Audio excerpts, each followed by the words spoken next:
Марлен мырза, бул эми биз комитет суроолордо бердик, тактаганбыз, ниети жакшы мыйзам. Ана мен ойлойм, балдарга келгенде, мисалы балдарга ысык тамак мектептерди алып берелик десек, 1,5 миллиард таппай койдук. Балдарга керектүү эми ата энелерди колдоп берели, жөлөк пүлдөрдү ушундайлар киргизейик десек, кайра каражат жок деп чыгабыз да. Эми экономия башка жерден болуш керек. Мыйзамды колдойм, кийин мен өкмөт менен такташа аласыңар деп ойлойм. Мүмкүн чын эле мындай туура убакыт, каражатта мындай жакшы ниет менен каражатталып калса, бул мыйзам ишке ашырылабы деген үмүт бар. Мен ойлойм, көпчүлүк ата энелер, аялдар ишенет да. Менин суроом Жаңыл Ишенбековна сизге болот да. Урматтуу эмгек жана социалдык өнүгүү министрлигинин орун басары. Жаңыл Ишенбековна, бизде социалдык стационардык мекемелердин саны канча Кыргызстанда? Эльвира Жыргалбековна, биздин министрликке караштуу ведомстволук 5 бала социалдык стационардык мекеме бар, бул балдар үчүн.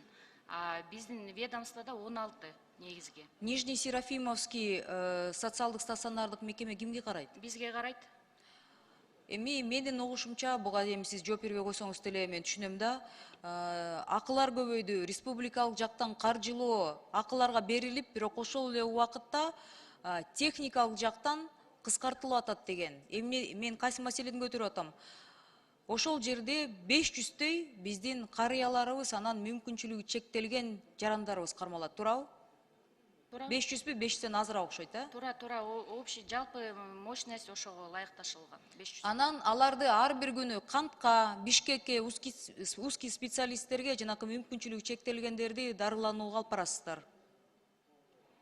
Бирок ошол эле убакытта болгону бир машинеси бар экен, ошол бир машинени Кумтор Голдтон арендага алышат экен да. Анан эми ошонун машинеси бузулуп калып, дөңгөлөгү жок, майда чүйдөсү жок деп туугандар айтып атат да. Эми биз өз күчүбүз менен, өз каражатыбыз менен шаарга алып барып атабыз дейт, кантка алып барып атабыз дейт. Ушул жактан республикалык бюджеттен Жибек айым, сиз биякта отурасыз, эми Минфиндин орун басарысыз. Бир машиненин запчастьтарын болобу, бир машине бузулуп калса туруп калабы, ошону деген республикалык бюджет көзөмөлгө ала албайсыздарбы?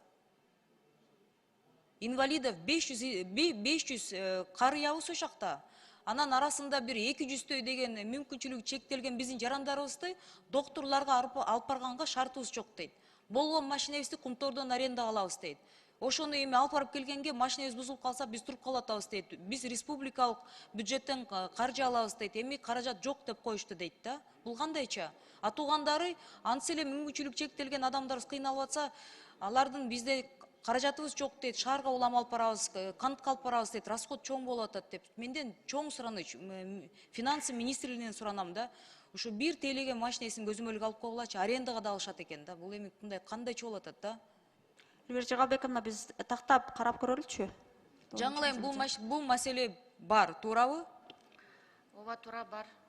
Канча стационарда ушундай көйгөй бар? Бардыгында эле бизде райондордо, башкармалыктарда деле ошондой көйгөйлөр бар. Ана мүмкүнчүлүгү чектелген адамдарды эмне кылып таштап салып атасыңарбы? Доктор, эми медицинский уходсуз кандай болуп атат? Айтпайсыңарбы? Ачык эле айтыш керек да, жардам керек деп республикалык бюджеттен. Жок, биз азыр көбүнчө биздин ошол мекемелерге мындай биздин өнөктөштөр көбүнчө жардам берет. Ошонун алкагында да биз жанакы Япония посольствосунан дагы бир долбоор бар, корни травы деген. Ошол боюнча да биз оборудованияларды алабыз көбүнчө. Ошол долбоор жазыпчы бардык биздин мекемелер. Азыр сиз көтөргөн маселени ооба биз караштырабыз, анан сизге да маалымат беребиз. Рахмат.